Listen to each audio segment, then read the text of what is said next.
Assalamualaikum warahmatullahi wabarakatuh. Hamdan wa syukron lillah, amma ba'du. Ikhwani fillah yang dirahmati Allah subhanahu wa ta'ala dimanapun kalian berada, semoga Allah subhanahu wa ta'ala senantiasa memberikan kesehatan kepada kita semua.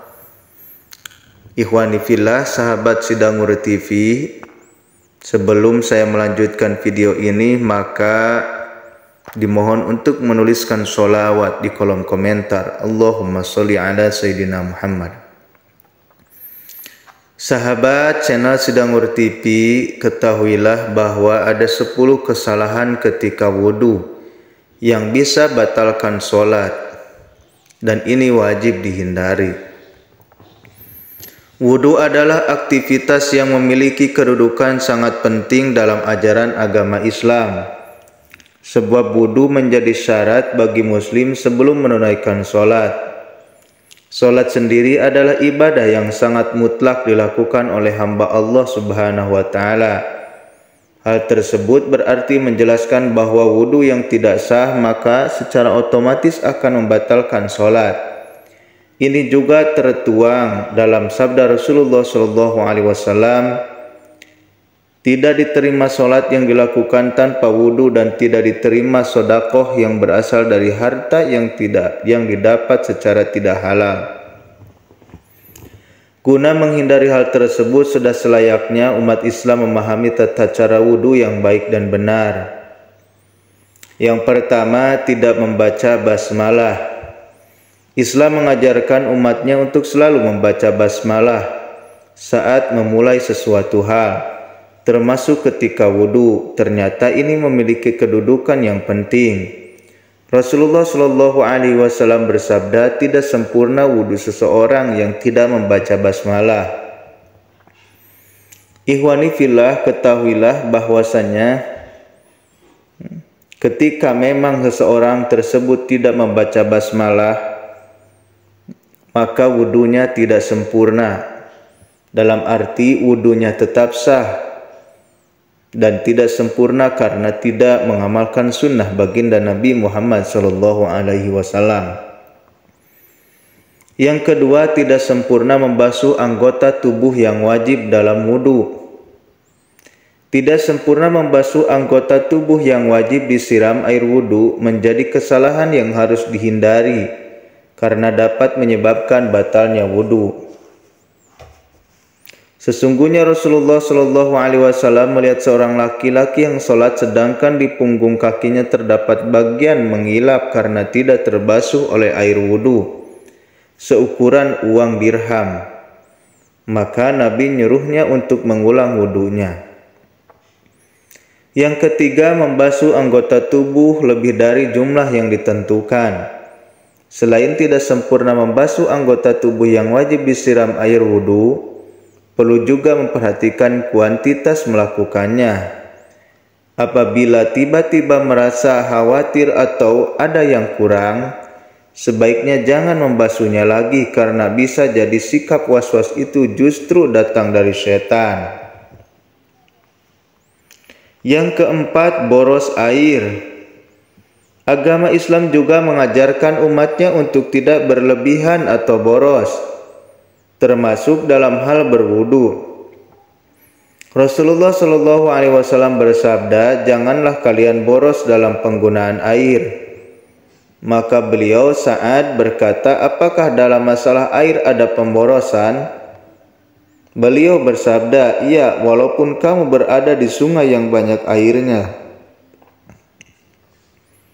Yang kelima, menyebut nama Allah di dalam WC atau membawa benda yang mengandung lafadznya merupakan suatu hal yang makruh, maka sepantasnya bagi seorang muslim untuk menjauhinya. Berdasarkan riwayat dari Ibnu Umar radhiyallahu anhuma, beliau berkata, ada seorang laki yang berlalu sementara Rasulullah Shallallahu Alaihi Wasallam sedang kencing. Maka orang itu pun mengucapkan salam, tapi Nabi tidak membalas salamnya. Hal ini karena menjawab salam adalah termasuk zikir. Hadis riwayat Muslim. Yang keenam, mencuci dubur setelah kentut.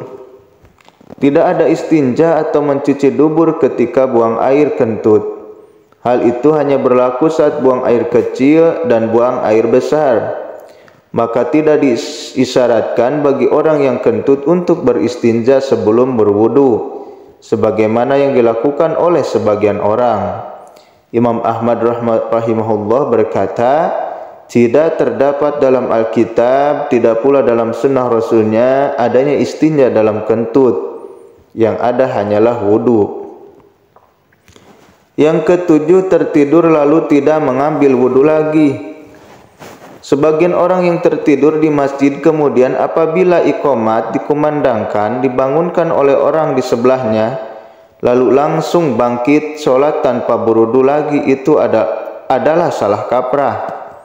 Orang yang seperti ini wajib baginya untuk berwudu karena dia lelap dalam tidurnya. Namun kalau dia sekedar mengantuk dan tidur ringan sehingga masih mengetahui siapa yang ada di sekitarnya, maka tidak wajib baginya untuk berwudu lagi. Yang kedelapan, perhatikan istinsyak dan istinsar. Istinsyak adalah menghirup air lewat hidung sampai ke pangkal hidung. Sementara istinsar adalah mengeluarkannya, air yang dihirup tadi dari hidung. Sebagian kaum muslimin ketika berwudu kerap kali hanya memasukkan jarinya yang basah ke hidung.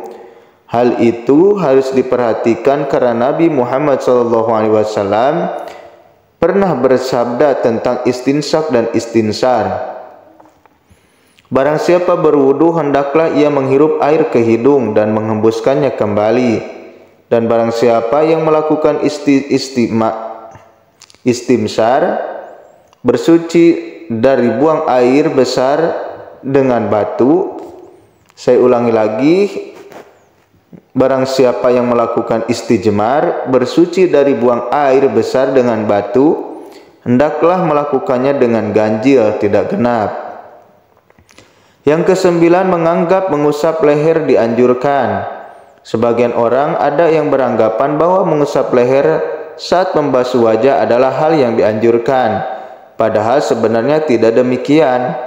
Itu tidak dianjurkan dan tidak termasuk bagian dari wudu. Ingatlah prinsip kehati-hatian dalam Islam, terkadang ketika menambah-nambahkan justru itu bisa menjadi bumerang. Yang kesepuluh, membaca doa tidak berdasar. Selain menambah-nambahkan gerakan wudu, membaca doa yang tidak ada dalam anjuran juga tentu menjadi satu kesalahan yang bisa membatalkan wudu dan tentu juga sholat. Adapun doa yang disepakati secara syariat adalah bismillah di awal wudu, mengucap 2 kalimat syahadat di akhir wudu, lalu ditambah dengan asyhadu an la ilaha illallah wahdahu la syarikalah wa asyhadu anna muhammadan abduhu wa rasuluh. Allahumma ij'alni minat tawabin waj'alni minal mutatahhirin. Subhanaka Allahumma wa bihamdika asyhadu an la ilaha illa anta astaghfiruka wa atubu ilaih. Ikhwani fillah yang dirahmati Allah Subhanahu wa taala, itulah 10 kesalahan ketika wudu yang bisa batalkan salat. Semoga Allah Subhanahu wa taala selalu menjaga kita dari perbuatan tersebut. Mungkin itu saja yang bisa saya sampaikan. Billahi taufiq wal hidayah. Wassalamualaikum warahmatullahi wabarakatuh.